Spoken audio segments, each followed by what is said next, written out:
ရှေ့ဆက်ပြီးတော့တရားရှာခြင်းနဲ့လူပြည်နတ်ပြည်ဗြဟ္မပြည်ဆိုတာမကနောက်ဆုံးနိဗ္ဗာန်ထိအောင်ရခြင်းနဲ့ဆိုရင်ဘာလုပ်ရမလဲဆိုရင်တရားနာရမယ်တရားနာရဲဆိုတာတရားကိုသင်တာပဲပေါ့ဓမ္မတဝနာတရားနာရဲဆိုတဲ့နေရာမှာနားထောင်ရုံတက်တက်မဟုတ်ဘူးသူကနားထောင်ရမယ်မှတ်သားထားရမယ်အဓိပ္ပာယ်ကိုစူးစမ်းဆင်ခြင်ရမယ်အဓိပ္ပာယ်ကိုသိရှိနားလည်ပြီးတော့လိုက်နာကျင့်သုံးရမယ်အဲ့ဒီ၅ခုမှပြည့်စုံတယ်တရားနာခြင်းရဲ့အဓိပ္ပာယ်အဲ့ဒီထီအောင်သွားရမယ်နော်အဲ့တော့တရားနာတာကဓမ္မတဝနာ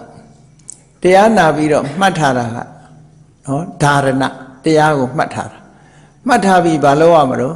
အထုပပရိက္ခရာအ내အဓိပ္ပာယ်ကိုစူးစမ်းဆင်ခြင်တယ်အထုပပရိက္ခာအ내အဓိပ္ပာယ်ကိုစူးစမ်းဆင်ခြင်မှုပြုရမယ်အ내အဓိပ္ပာယ်စူးစမ်းဆင်ခြင်ပြီးတဲ့အခါကျတော့အ내အဓိပ္ပာယ်ကိုသိရှိနားလည်ရမယ်ထိုးရင်သိရှိရ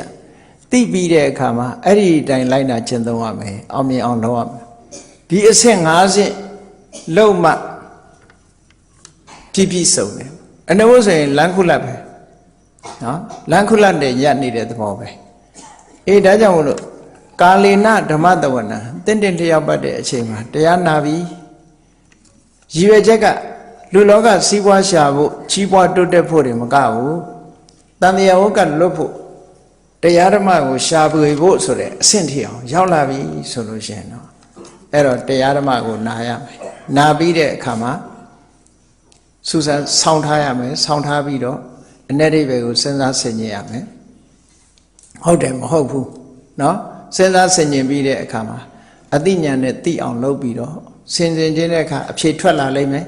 ထွက်လာပြီးတဲ့အခါမှာလက်တွေ့ကျင့်သုံးရ